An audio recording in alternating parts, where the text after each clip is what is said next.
सेवानिवृत्त प्राध्यापिकेला फसवून त्यांच्या पीएफ व इतर गुंतवणुकीवर तिघा अनोखींचा डल्ला। आजरा शहरातील हे फसवणूक प्रकरण चर्चेत। सहकारी प्राध्यापकांच्या सल्ल्याने अखेर घर वाचले। 3 अज्ञात व्यक्तीविरोधात गुन्हा नोंद। आजरा शहरातील एका सेवानिवृत्त प्राध्यापिकेला मोबाईलवरून संपर्क साधत विविध स्वरूपाच्या भीती दाखवून पंधरवड्याभरात सुमारे 30 लाख रुपयांना गंडवले।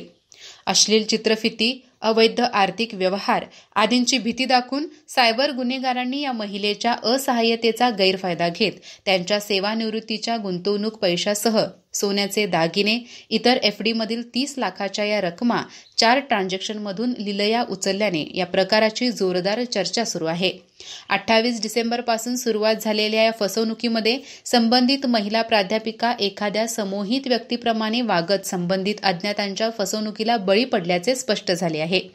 30 लाख रुपयांची फसवणूक झाल्यावरही घर गहाण ठेवून मिळणाऱ्या रकमेची मागणीही पूर्ण होणार होती, पण दरम्यान एका सहकारी प्राध्यापकाच्या दक्षतेने तो प्रकार टळला आणि ही फसवणूक केसही दाखल झाली।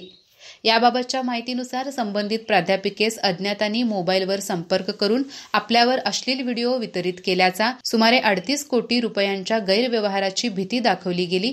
याबाबत पोलीस चौकशी सुरू असून त्यासाठी आपल्या खात्यावरील पैसे ट्रान्सफर करावेत। चौकशीअंती ते व्याजासह परत करण्याची हमी दिली गेली। यावर विश्वास ठेवत 31 डिसेंबर, 3, 4, 6 व 17 जानेवारी 2025 दरम्यान अनुक्रमे 23,43,000, 4,26,000, 98,000, 75,000 व 50,000 रुपयांचे ट्रान्झॅक्शन संबंधित महिला प्राध्यापिकेने आरटीजीएस व गुगल पे वरून केली। त्यातून सुमारे 29,93,000 रुपयांची त्यांची फसवणूक झाली। यानंतरही घर गहाण ठेवून पैसे पाठवावेत असेही सांगण्यात आल्यावर घराचे व्हॅल्युएशन करण्यासाठी त्यांनी सहकारी प्राध्यापकांकडे 8,000 रुपये मागितले। त्यावेळी संबंधित प्राध्यापिका स्वतःच्या घरातही अत्यंत घाबरलेल्या स्थितीत आढळल्या।